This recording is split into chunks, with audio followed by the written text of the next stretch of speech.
একটা সাপও মরার সময় কি ছটফট করে, একটা সাধারণ পিঁপড়াও মরার সময় কি ছটফট করে। ওর কি অপরাধ, কি দোষ ওর? অথচ আল্লাহ তাআলা ওর জন্য জান্নাত বানাননি, জাহান্নাম ওর জন্য নয়।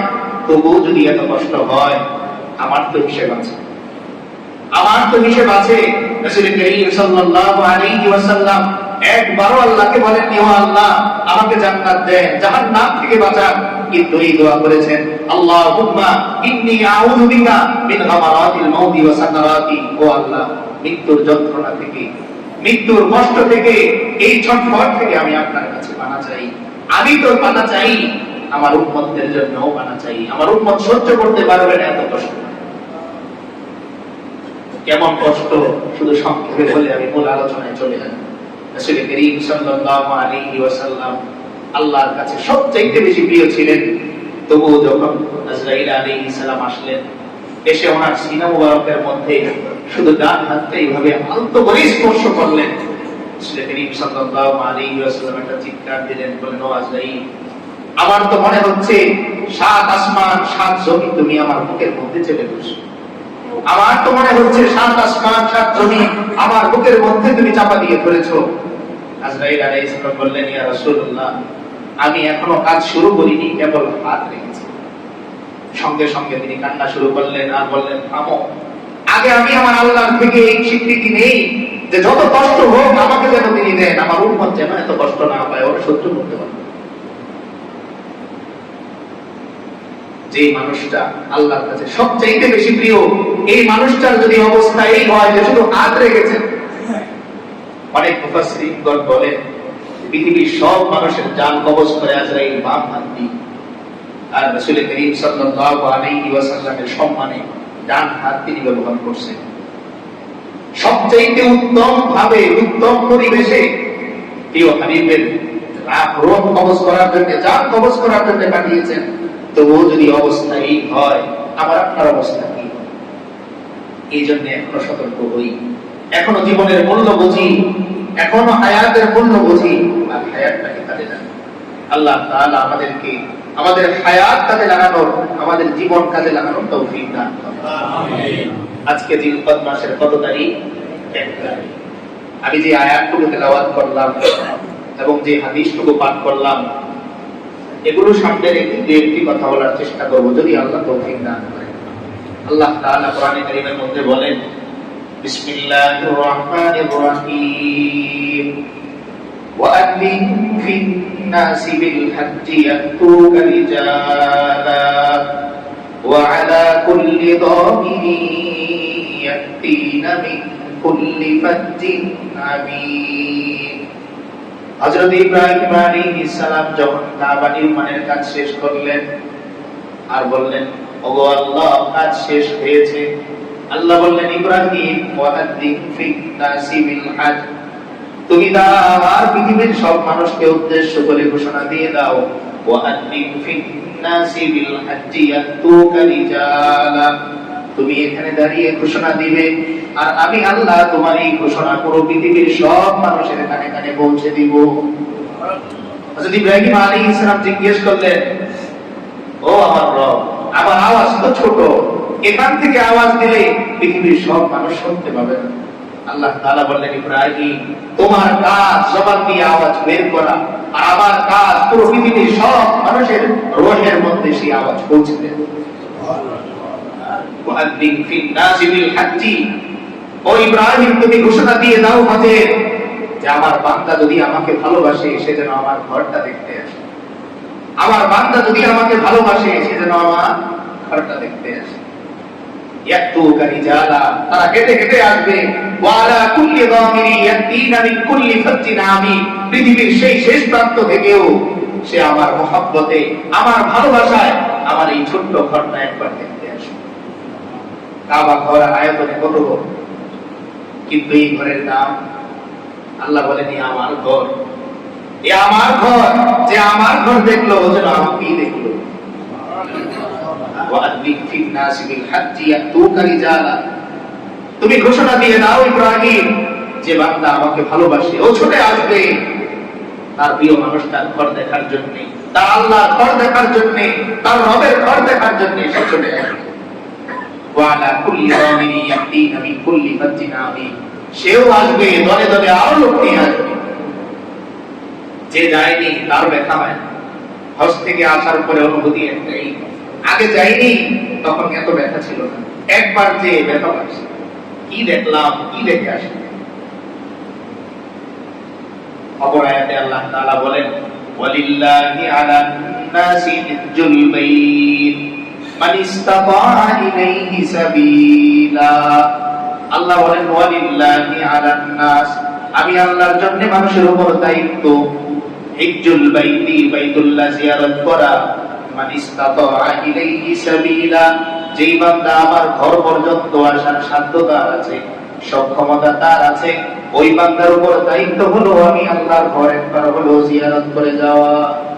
ওয়ালিল্লাহি আলান নাস, আল্লাহ বলতেছেন আমার জন্য, ওয়ালিল্লাহ আমার জন্য, আলান নাস মানুষের উপর দায়িত্ব, হিজ্জুল বাইতি, বাইতুল্লাহ হজ করা, আমার ঘরের তাওয়াফ করা, মান ইসতাতা ইলাইহি সাবিলা, যার সাধ্য আছে, যার সক্ষমতা আছে, আমার ঘরটা দেখা।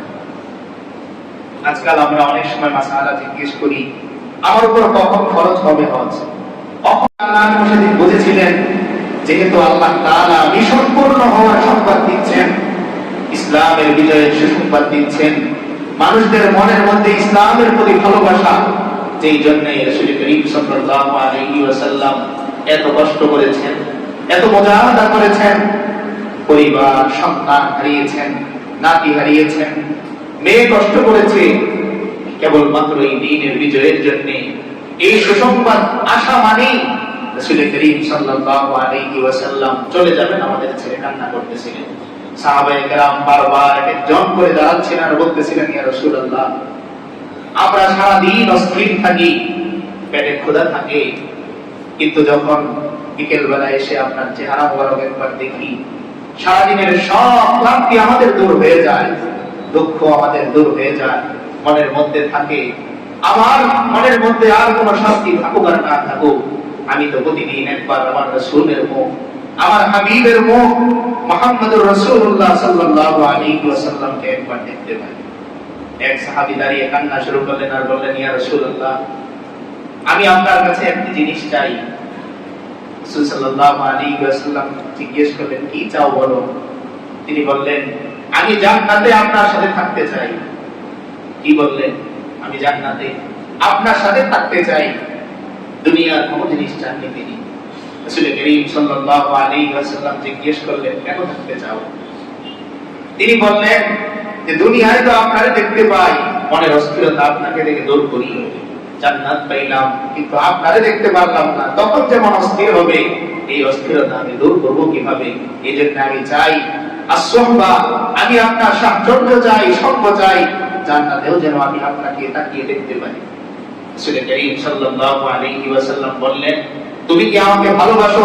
এই সাক্ষ্য তুমি দিতে পারবে? ওই সাহাবী দুই হাত উপরের দিকে উঠিয়ে বললেন, ওয়াল্লাহি, আল্লাহ শপথ করে বলছি ইয়া রাসূলুল্লাহ, আমি আপনাকে ভালোবাসি। তখন আল্লাহ রাসূল সাল্লাল্লাহু আলাইহি ওয়াসাল্লাম বললেন, তবে সুসংবাদ শুনে নাও, আল মারউ মা মান আহাব্বা, দুনিয়াতে তুমি যাকে আল্লাহর জন্য ভালোবাসবে, হাসরের ময়দানে তার সিরিয়ালেই তুমি দাঁড়াবে। দুনিয়াতে আমি আমার আইডল যাকে বানাবো, আমার ভালোবাসার পাত্র যাকে বানাবো, হাদিস বলে হাসরের ময়দানের সিরিয়াল আমার তার পেছনেই হবে। এজন্য বারবার সতর্ক করেন ওলামায়ে কেরাম, আমি আমার আদর্শ স্বরূপ কাকে গ্রহণ করছি, একবার চিন্তা করে দেখি হাসরের ময়দানে যদি আমি তার পেছনে দাঁড়াই, সে কি বাঁচবে না আমি বাঁচব? এজন্য আমি কাকে মানছি, কাকে আমার আদর্শ মানছি, এটা একটু খেয়াল করা দরকার। তো সাহাবায়ে কেরাম রাসূল করিম সাল্লাল্লাহু আলাইহি ওয়াসাল্লামের শেখানো সেই আদর্শ, এই আদর্শের বাহিরে গেলে অস্থিরতা কাজ করত। এক রাতে সব সাহাবীরা দলে দলে আসা শুরু করলেন, আর এক একজন বলতে থাকলেন, ইয়া রাসূলুল্লাহ, আমরা তো মুনাফিক হয়ে গেছি। রাসূল সাল্লাল্লাহু আলাইহি ওয়াসাল্লাম জিজ্ঞেস করলেন, কেন, কি হয়েছে? তারা বললেন, আপনার কাছে যখন আমরা থাকি তখন মনে হয় জান্নাত দেখতেছি, জাহান্নাম দেখতেছি, আমি আমার আল্লাহকে দেখতেছি, কিন্তু আপনার দরবার থেকে বের হলেই কেমন যেন মনের মধ্যে সেই অনুভূতি আর কাজ করে না, তাই আমাদের ভয় হচ্ছে আমরা কি মুনাফিক হয়ে গেলাম। রাসূল সাল্লাল্লাহু আলাইহি ওয়াসাল্লাম বললেন, হাদা হুয়াল ঈমান, হাদা হুয়াল ঈমান। ও আমার সাহাবীরা, তোমার এই ভয়, এটা নামই ঈমান। যে একজন মুমিনের বারবার ভয় হবে, আমি কি আমার ঈমান হারিয়ে ফেললাম কি, আমি কি আমার আল্লাহকে হারিয়ে ফেললাম কিনা, আমি কি আমার রাসূলকে হারিয়ে ফেললাম কিনা। একজন মানুষ যতদিন পর্যন্ত তার জীবনের মূল্য, তার হায়াতের মূল্য বুঝতে না পারবে, ততদিন পর্যন্ত পৃথিবীর কোনো উপদেশ, পৃথিবীর কোনো ঘটনা তাকে কোনোদিন পরিবর্তন করতে পারবে না। এজন্য হযরত আলী রাদিয়াল্লাহু তাআলা আনহু বলতেন, মান আরাফা নাফসা ফাকাদ আরাফা রাব্বা। যে ব্যক্তি নিজের পরিচয় জানলো, নিজেকে চিনতে পারলো, তার অস্তিত্ব থেকে, তার অস্তিত্ব কোথায় শেষ হবে, এই কথাটা যে মানুষটা জেনে গেল, ফাকাদ আরাফা রাব্বাহু, সে যেন তার রবের পরিচয় পেয়ে গেল। কারণ আল্লাহ কোরআনে বলেন, মিনহা খালাকনাকুম ওয়া ফিহা নুঈদুকুম ওয়া মিনহা নুখরিজুকুম তারাতান উখরা। ও বান্দা, তোমার এই সুন্দর বডি, তোমার এই সুন্দর দেহ, আমি মাটি থেকে সৃষ্টি করেছি। যেই মাটি বানিয়ে তুমি যাও, এই মাটি দিয়ে আমি তোমাকে সৃষ্টি করেছি। মিনহা খালাকনাকুম। ও বান্দা, বড়াই করো, অহংকার তুমি করো না, দম্ভ তুমি করো না। মিনহা খালাকনাকুম, এই তোমার বাড়িয়ে যাওয়া মাটি থেকেই তো আমি তোমাকে সৃষ্টি করেছি। আবার ওয়া মিনহা ওয়া ফিহা নুঈদুকুম, একদিন আবার এমন সময় আসবে যে মানুষগুলোকে নিয়ে তুমি অহংকার করতে, দম্ভ করতে, যাদের দোহাই দিয়ে তুমি ক্ষমতা দেখাতে, তারা নিজ হাতে তোমাকে মাটি চাপা দিয়ে চলে আসবে। ওয়া ফিহা নুঈদুকুম, তোমার সন্তান, তোমার বাবা, তোমার মা, তোমার স্ত্রী তোমাকে মাটি চাপা দিয়ে চলে আসবে। এমনকি তোমার মুখে প্রথম মাটির চাকাটা শক করে তোমার বড় ছেলে। আবার ওয়ামিনহা নুখরিজুকুম তারাতান উখরা, একদিন এই মাটি থেকেই আবার তোমাকে আমি ডাকবো, তোমার জীবনের হিসেব আমি নিব। জিজ্ঞেস করবো, বান্দা, আমি যে তোমাকে হায়াত দিয়েছিলাম, এই হায়াত কোন কাজে ব্যয় করেছো, কোথায় ব্যয় করেছো, কিভাবে ব্যয় করেছো, একটু হিসাব দাও। এজন্য জীবনের মূল্য বোঝা উচিত, হায়াতের মূল্য বোঝা উচিত। একটু তাকিয়ে যদি আমরা খেয়াল করি, একটা কুকুর মৃত্যুর সময় কি যন্ত্রণা ভুগত, একটা বিড়াল কোনো অন্যায় নাই, এটা কেবলমাত্র মানুষ এবং জিন ছাড়া পৃথিবীর অন্য কোনো মাখলুকের হিসাব নেই, জান্নাত তাদের জন্য নাই। যখন তার জানাজার সময় উপস্থিত হয়ে যায়, সে আর বলতে পারে না, সে আর দাঁড়াতে পারে না, হাঁটতে পারে না, নামাজ পড়তে পারে না, আল্লাহকে ডাকতে পারে না, তখন তার ঠিক বুঝে আসে আল্লাহ তাআলার পক্ষ থেকে কেবলমাত্র আমি বেঁচে থাকাটা, এটা যে কত বড় নিয়ামত। এ যদি আমি বুঝতাম, তাহলে আজকে মসজিদে মুসল্লিদের জায়গা দেওয়া অসম্ভব হয়ে পড়ত। যদি আমি বুঝতাম, তাহলে বাজার খালি হয়ে যেত, মার্কেট খালি হয়ে যেত, মানুষগুলো আজান শুনে ছটফট করতে থাকতো। একটা মাছ যেরকম পানি ছাড়া সে বাঁচতে পারে না, রাসূল করিম সাল্লাল্লাহু আলাইহি ওয়াসাল্লাম সাহাবায়ে কেরাম রাদিয়াল্লাহু তাআলা আনহুম আজমাইনদেরকে যে আদর্শ শিখিয়েছিলেন, তারাও সেই আদর্শের বাহিরে এক সেকেন্ডের জন্যও থাকতে পারতেন না, অস্থির হয়ে পড়তেন। এজন্যই সাহাবায়ে কেরাম রাদিয়াল্লাহু তাআলা আনহুম আজমাইন যেদিন শুনলেন যে আল্লাহ রাসূল সাল্লাল্লাহু আলাইহি ওয়াসাল্লাম বিদায় হজের মধ্যে বলতেছিলেন, ও আমার সাহাবীরা, বলো তো আমি কি তোমাদের মাঝে দ্বীন পূর্ণাঙ্গভাবে পৌঁছে দিতে পারলাম কিনা? ও আমার সাহাবীরা, বলো তো আমি আমার রিসালাতের দায়িত্ব পূর্ণাঙ্গ পৌঁছে দিতে পারলাম কিনা? তখন সমস্ত সাহাবায়ে কেরাম একদিকে যেরকম উচ্চ স্বরে বলেছিলেন, বালা ইয়া রাসূলুল্লাহ, কেন নয়, অবশ্যই আপনি আপনার দায়িত্ব আঞ্জাম দিয়েছেন, অবশ্যই আপনি আপনার রিসালাতের দায়িত্ব পৌঁছে দিয়েছেন। অন্যদিকে সাহাবায়ে কেরামের মাঝে দিল থেকে কান্নার রোল পড়ে গেল, তবে বুঝি রাসূল করিম সাল্লাল্লাহু আলাইহি ওয়াসাল্লাম খুব শীঘ্রই আমাদেরকে ছেড়ে যাবেন। বাবা যখন ছেলেকে অফিসে নিয়ে যায় আর কাজ বুঝিয়ে দিতে থাকে, তখন ছেলে বুঝুক না না বুঝুক, আশপাশের মানুষগুলো বোঝে যে স্যার আর বেশি দিন অফিসে আসবেন। ঠিক তেমনি আল্লাহ তাআলা যখন এই সূরা নাযিল করলেন, বিসমিল্লাহির রহমানির রহিম, ইযা জাআ নাসরুল্লাহি ওয়াল ফাth ওয়া রাআইতান নাসা ইয়াদখুলুনা ফী দীনিল্লাহি আফওয়াজা ফাসাব্বিহ বিহামদি রাব্বিকা ওয়াস্তাগফির ইন্নাহু কানা তাওয়াবা। সূরা নাসর যখন নাযিল করলেন, আল্লাহ তাআলা আয়াতের অর্থ ইযা জাআ নাসরুল্লাহি ওয়াল ফাth, যখন আল্লাহর পক্ষ থেকে আল্লাহর সাহায্য এবং বিজয়ের শুভবার্তা চলে এসেছে। ওয়ারাইতান নাস, রাসূল আপনি মানুষদেরকে দেখবেন, ইয়াদখুলুনা ফী দীনিল্লাহি আফওয়াজা, যে মানুষগুলো একদিন দ্বীন দেখে মুখ ফিরিয়ে দিত, ইসলাম দেখে মুখ ফিরিয়ে দিত, এই মানুষগুলোই দেখবেন ইয়াদখুলুনা ফী দীনিল্লাহ, আল্লাহর দ্বীনের মধ্যে তারা দলে দলে শরীক হচ্ছে। তারা বুঝবে আমি যে গুমরাহির উপর আছি আমাকে জাহান্নামে নিয়ে যাবে। যদি আমি জান্নাত পেতে চাই তবে মুহাম্মদুর রাসূলুল্লাহ সাল্লাল্লাহু আলাইহি ওয়াসাল্লামের আদর্শই আমার জীবনের আদর্শ বানাতে হবে। এই আয়াত যখন নাযিল হলো, এই সূরা যখন নাযিল হলো, সমস্ত সাহাবায়ে কেরাম খুশি হলেন যে তবে আল্লাহর পক্ষ থেকে অচিরেই সাহায্য আসতেছে, অচিরেই মানুষগুলো দ্বীনের মধ্যে দলে দলে আসতে শুরু করবে। কিন্তু একমাত্র সাহাবী যিনি কান্না শুরু করলেন, সমস্ত সাহাবায়ে কেরাম অবাক হলেন। যিনি কান্না করতেছিলেন তার নাম কি বলেন তো? হযরতে আবু বকর রাদিয়াল্লাহু তাআলা আনহু। কি নাম?